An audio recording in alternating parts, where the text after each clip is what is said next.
Hey, what is up, everybody? This is Steviebreech coming to you here, your host of the Quarantine Chronicles with my sidekick, Justin and Mike. Dun, dun, dun, dun, dun, dun, dun, dun, dun, dun, dun. Hey, Justin, take it away. So we're talking about the biz today. We got Breech on, we got Mike on, obviously. Episode 31. We got a guest, first ever guest on the podcast. That's not a live reaction. It's me. Thank you for having me on. I just love the show, and I'm glad to be here today. Mike, you produced the show. Don't know what you're talking about. I can honestly say that this was my most anticipated thing that you guys were going to talk about. I requested this many times for us to finally break the ice and get the biz out in the open. Basically, what happened was Breech made a very good donation to the Whale Scout, and basically because of that, he is on the show today. So I'm just Breech made me make $1,000 this week due to one Breech helpful paid advice. Justin $1,000 and paid me $2,000 to be on the show today. I'm in. So we're talking about how we made money on YouTube, pretty much. So Breech, I don't know. Hold on, we can't. I want to know your side of the story before I tell you mine. I'm just gonna. We need that moment to open the documentary where everything breaks open. I can honestly, easily say, I am more than likely the face that killed the YWC when it comes to people making money off of videos. I'm the one person that most people think about. But if it was not for the two people in this call, I probably never would have made half of the money that I would have made. It was the Godfather himself, Justin, who came up with the original code of putting in the right tags in order, and especially the right titles. And I think Mike is the all-time king of the thumbnail, even though I think I just stole thumbnails from Google Images and from Twitter anyways. But I think that you guys have a big piece of the biz. More than people give you credit for. So I'm fine being undercover.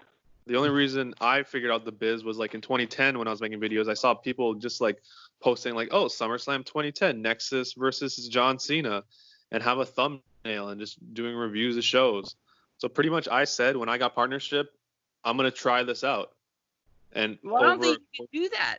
I don't think unless they just made the picture of the video what they wanted the thumbnail to be. I don't think custom thumbnails came out until at least 2011. No. 2010. It was 2010 you could have a custom thumbnail. Mike would know because I know I was one of the first ones in the YWC to be able to do that. You had to get a partnership and then you had to not apply for it, but I know it was a big deal, right? Mike's gonna know. Mike, right? I'm trying to look. I think if I had to guess, it was probably between 2009 2010 that they first introduced it to YouTube partners. You had to have a partnership in order to do it. Otherwise, you were only stuck with the three that they gave you. They gave you 3 screenshots from the video, and you had to pick from there.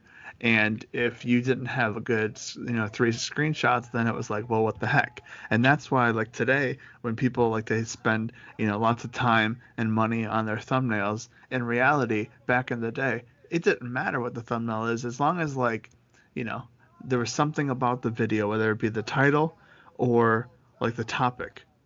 That was what drew people in. It wasn't fancy thumbnails. We didn't have thumbnails, you know what I mean? So I'm trying to look it up, but I'm pretty sure it was 2009, 2010, and you had to be a partner. I feel like I was saying 2010 because I remember seeing people have that.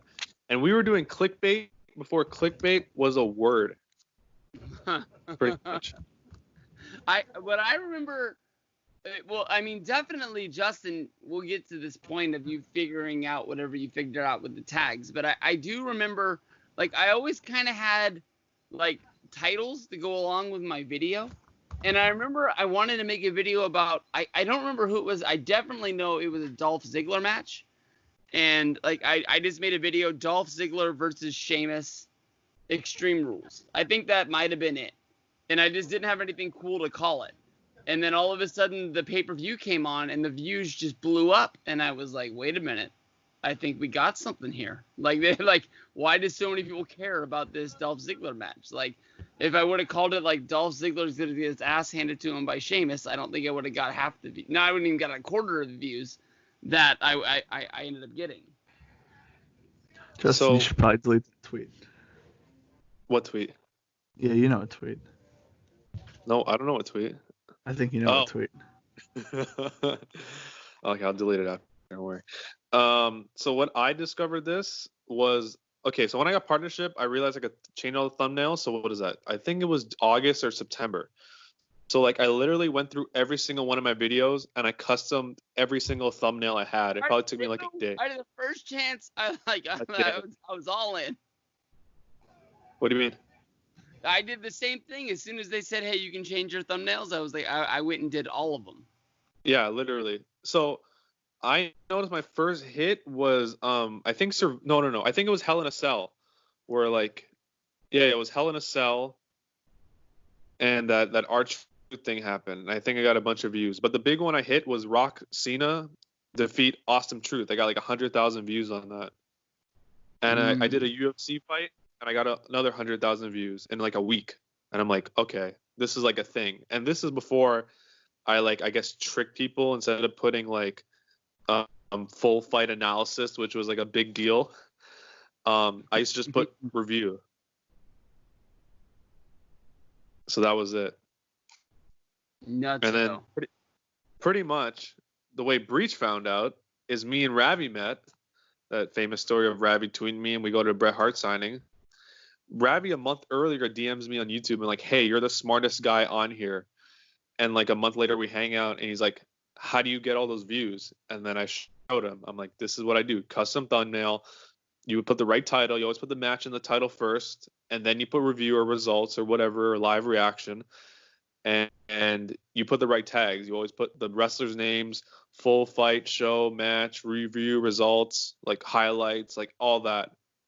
And usually it usually will come up right away in the YouTube front page when you search it, like Orton versus Cena. Like hopefully it's like the first one there, top 5.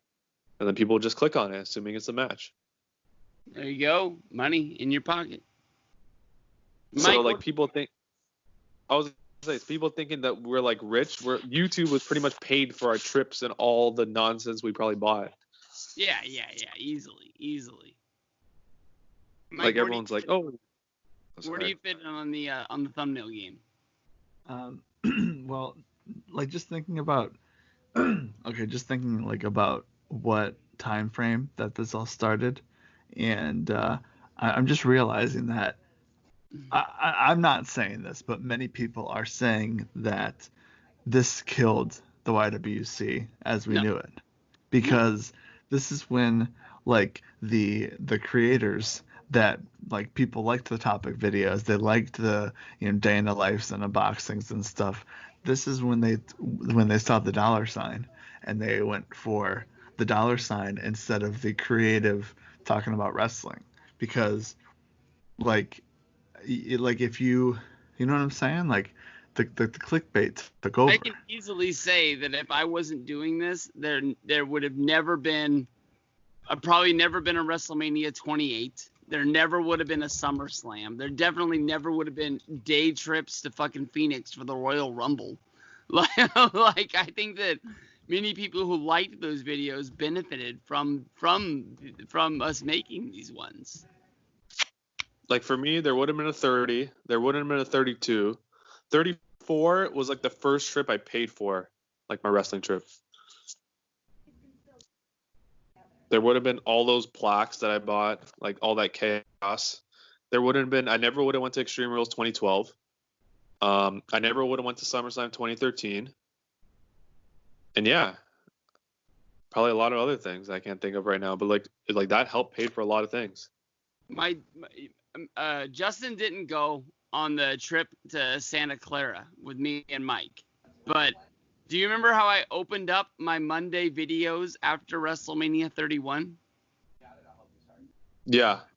Yeah. It was like you just all my videos and be like, oh, that's 100,000, that's 200,000. That was me honestly being jealous that I was not home to make those videos. And if I didn't stay home, I wouldn't have paid for my WrestleMania 32 travel package. There you go. That's a good way to put it. Like literally that one day of WrestleMania, making all those videos over the course of like a week, preview, review, results, all that equaled one WrestleMania trip travel package in Dallas. Mike. Yeah. For the people to say that you killed the YWC, do you honestly think that for the 75% of the people who found my video who didn't want to see my video, do you think that there's any number of people who found my video who ended up caring about what I had to say? Do you mean like with the clickbait? Yeah, do you think there's anybody who clicked on it was like, oh, well, I'll just listen to what he has to say, and they're like, oh, I want to subscribe to this guy and see more wrestling videos? No, like they saw it and then they left. Like they saw. I think one person, not even one. No, because I definitely think so for me, because like my subs went from 2,000 to whatever 8,000 in the course of a couple years. I don't know what to tell you. It's like that like zero people to get that play button. If anybody out there can subscribe, I'd really appreciate it. 75,000 short currently. It's coming though. It's coming. What about that Ruby play button for like the what is it, like 10 million? 10 million? We're not.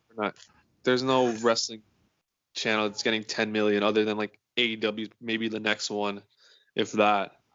I was on pace for it at one point, but I think I've stalled out.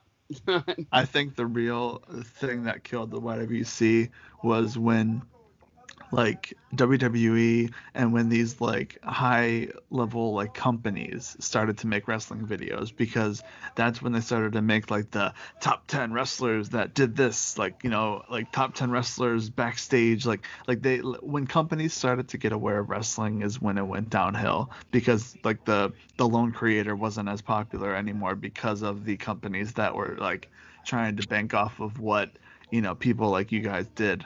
When not like WWE clickbait stopped, stuff, like but WWE did an unboxing one time of figures, and I was like, "What is this? you were what Yeah. 2K14 unboxing?" I remember that, of like the Undertaker coffin thing, like what you get inside. I'm like, you guys can't do this. What do you honestly think about that WWE killed it just by doing the network, and instead of having to buy I don't even know, $40 pay-per-view, it's just $10 a month. So now there's tons of kids that have the network and they're not having to search YouTube 5 minutes after a pay-per-view is done to find out the results of a pay-per-view. I feel like 2015 is when, like, we had a good year after the network came out, but it was around 2015 where things started to die down. And also when WWE started putting Raw clips as soon as they air, like an hour after it happens, they'll post a segment on, and then pretty much killed anything else that we had left. Oh yeah. Oh, Raw was pretty big, but Raw was a moneymaker. For me in 2012, Raw was like huge. Like Zack Ryder and Kane, like remember those segments? Those would hit like 100,000 for me. I don't know why. Like it didn't make any sense. Like literally the most randomest things would hit. I remember. What's up? Oh, what was the pay-per-view with the Authority coming out making a match? You got like 100,000 views on a video where you just said the Authority made the main event, no disqualification. Oh my gosh! Like you just had to find a way to talk for 3 minutes. I literally one time said Randy Orton returned at Fastlane. I got 100,000 views. Oh, I remember that return. That was big. That was a big return. And that was like one hit, and that was random. Even like the UFC ones, like Ronda Rousey fights, literally just do a review. One time I did a review on Miguel's channel because he wasn't home, and it has like 40. I did that for him a lot, yeah. So yeah, it's just you get the comment, not this fuck again, like when your face pops up on their screen. Like I feel like YouTube, like our stuff was getting boring, and it was just like, all right, time to cash out. Hopefully, I feel like it kind of revived us, keeping on like just do videos, you know. I like my UFC ones. I used to take notes. I used to like be serious about them. Like I used to try, and people still hated them. So if it wasn't for you making money, do you think you would make YouTube videos to this day? I still do, and I barely make any. Like I make less than $100 a month now. If something's fun and I want to talk about it, like they're gonna have a Money in the Bank match on the fucking roof, I'm in. I want to talk about it. But like I mean, I'm not gonna sit down and look at all the news stories and make a video about WWE's gonna push the revival. And like, you know, I used to be able to make that video, you know, 3 days in a row, and I could talk about it for 3 minutes and be like done. And now it's like I have no care to talk about that. If I make a video, you know that I honestly care about it big time right now. I was gonna say, so 2010 is when I found you. That's when you obviously started making videos. I feel like your Nexus videos really blew you over. I feel like that's when you started like getting lots and lots of subscribers. Garage with the toys, yeah, those were awesome. But that was something that like I think that's what like sucked me back into wrestling big was Nexus. I think that's what made it like real to me. Like instead of just a TV show that I watched, that was like I want to know what's gonna happen next. They killed Bret Hart in a limo. So is that like your favorite? Is that your favorite time in YouTube? What's your favorite time in YouTube out of the 10 years, I guess? The beginning was real fun because I mean everybody was you were looking for something to set you apart from everybody else. I remember making the videos while I was barbecuing. Those were really fun ones to make. But I think that honestly, like, because I still don't even really know how I got inducted into the clique myself. It was just a random Skype call, like on a middle of the night, and they asked me to join, and it became another night, and another night. But I mean, like when me, Miguel, and Ravi were like hitting on all cylinders, and like especially like if Ravi would like stir the pot and say something in his video to make you want to like come back the next day and like they like fight off the no shower Steve thing or just something like that. Like just like that's not true. That's not what happened. Like that. I mean that was my favorite times. He knew what he was doing. So 2010 summer, 2011 first WrestleMania trip. Oh yeah. Probably the peak of Breach. Oh, man. We were so young, we had no clue what we were doing on those trips. Like that first trip is horrible. The only thing more horrible than that trip was my first trip at 26. Breach. I've watched that video. I feel like you inspired, like, you, Ravi, Miguel inspired, and Luke inspired people to go to WrestleMania because of that 27 trip. Like, unintentionally. And like I think that like what doesn't get a lot of love is Miguel made a video. I think that's the reason why we all made videos was Miguel's video from 26 when he went, and it's like he filmed like honestly probably less than 2 minutes worth of stuff, and most of it is him and Luke walking across the sidewalk and going down an escalator to go to Access. Like it's like the worst day in the life of all time. But it's like you were like, oh my god, the Access is in there. I gotta get in there because you don't know what it is because you've never been there. Yeah, like I could honestly say I've watched that 27 Mom series at least like 20 times. Like I remember like my friends would pick me up like, oh, we've been there for 45 minutes. Like, oh, I could throw in the Breach Mom video of like you eating cereal to like the end of the video when you're like, I'm not going to Mania next year. I'm out. Fuck this. 28 sucks. And then 28, you make an hour-long video. Yeah, it's like Cena's not gonna win the Rumble. He's not gonna win the Chamber. He's not gonna mean anything come January. What the hell? Maybe do that Kane feud. Embrace the hate, Cena. Mike, yeah, anything to say? Mike? I'm just thinking, and I'm just like looking at the Mike videos that I made. I'm stealing Mike's shine, but he's got more of the biz than he's letting people know. He did a lot of the behind the scenes work. He did a lot of the stuff. He sent me a lot of tips. I got a lot of texts. He actually set me up for my release video that I made last week or whatever the heck it was. He sent me all the names. I mean, like, when it comes to the clickbait videos, it's not that I hated those videos, but I hate those videos because those are just like, to me, it's like, I tried to rarely make them. When I made them, it was like a joke, like, oh, gotta hit that 301, But when it comes to like, man, I forgot about 301, dude. That, 301 is the number. 301 plus 301. is the name of the show. It needs to be episode 27, or no, we're on episode like 29 now or something like that. episode 30. Whatever, 301 plus. That's it. That's the name. 301 plus. Like, you hit that, if you upload a video and then within 10 minutes it says 301 plus, you're getting good gold. And you're like, and you don't even know what number's gonna hit. Like, eventually it's gonna refresh in a couple hours, and maybe you'll hit 20,000. Maybe you'll hit like 200,000. Sometimes you never know. Like that 301 plus, it was like a gamble. Like, oh, I hit 301 already. Like, I don't think personally, from my sake, I felt good about like the few times that I did like those kinds of videos. What do you mean you didn't feel good? It's a fucking YouTube video. Like what? Looking back, it didn't do anything for me. All it did was it raised the view count. Back in my pocket, and I got to go to the bank and put it in. But that's you guys. That's you guys that have put cash in your pocket.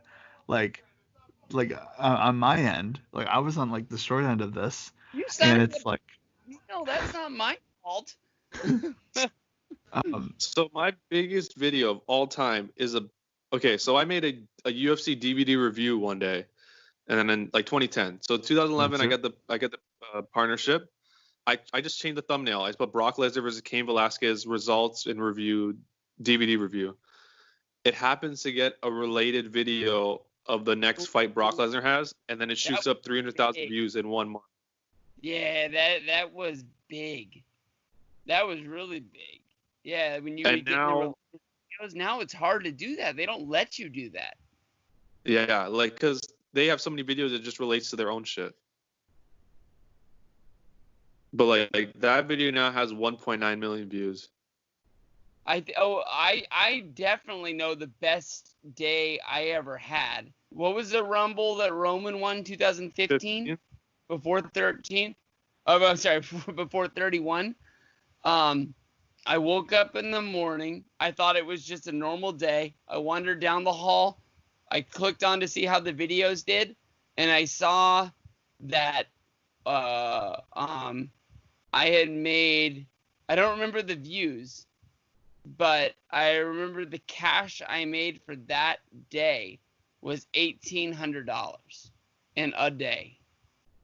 And if you're going to tell me that it's not worth it to make those videos after getting $1,800 for 3 videos, that probably take one I made on the drive home from watching the show that was like 15 minutes. And then I probably made 2 3-minute videos after that. You got to be kidding me. I think you'd be doing those the rest of your life chasing that high. It was like you just happened to hit like 777. Yeah, like it just, the world came together. And if you typed in Royal Rumble 2015, my videos were at the top of the list, and everybody in the world was clicking on them. I have no clue how it worked. If I knew how to do it, I'd still be doing it today. There you go. There's your intro to the biz. There'll be many more of these probably with Ravi, and hopefully Miguel. We'll get him on. Yeah. Mike, you want to sign out? You want to ask the question of the day? And the next, I don't know, dude. There's nothing to say. You guys, like, you said it all. I want more Mike. Mike, you What do you want? more of this than you want to admit. I can tell now. You just don't want to be a part of this at all. I like I'm just sitting here and like in the moment, like that was like everybody was trying to hit those. Like everybody was trying to do those videos and like that was like the big thing. But now that I sit here and I just think about like what it did, like if I would have spent um like that much more time instead of making like like a 5 minute like talking about something I didn't care about video and uploading it just so I can like get it and be the first one. Like at the time, yeah, that was like that's like a high that you want to chase like all the time. But looking back on it, it's like what like knowing what it did now that like we're in a world where everything is like clickbaity.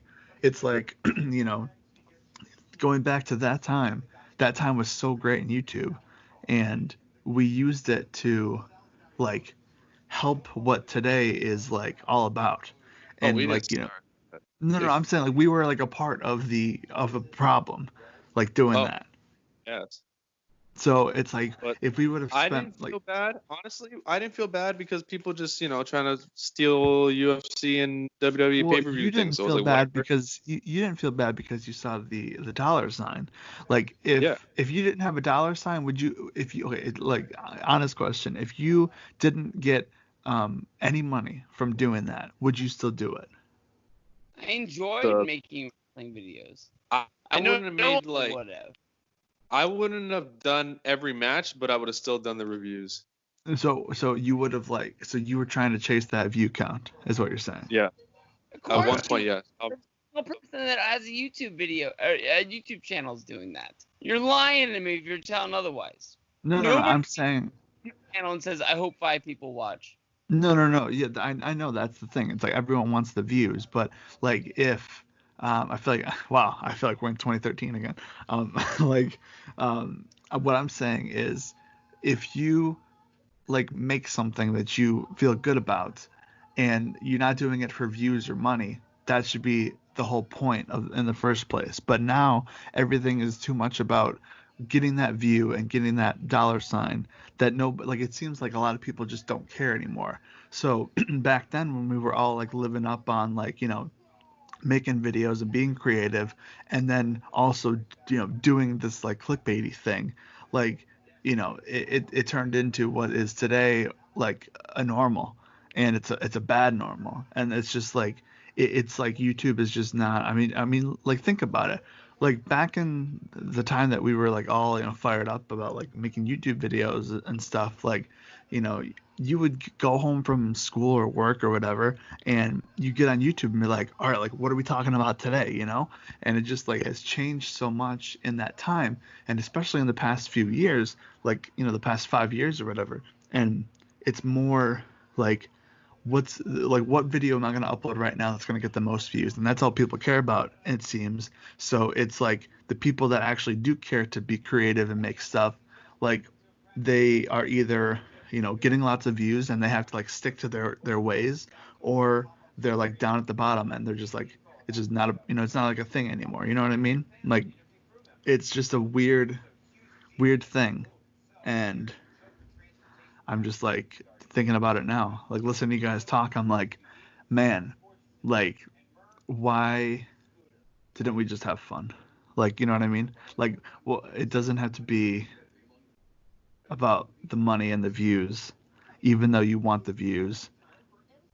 But I don't know, dude. Like, that's why I'm just like listening. I this is something where it's like I was a part of, like on the back end, then, and like I feel like listening to you guys, like it's made me think more. If I could go back to 2012, I'd do it again. I'd do it again myself. I'd make twice as many videos. I'd Oh, make more. I would go harder in the paint. I would have. Yeah, I'd tell myself this isn't gonna last forever. You gotta double down so that way they can live on in the future. And It's on done. that There we note, go.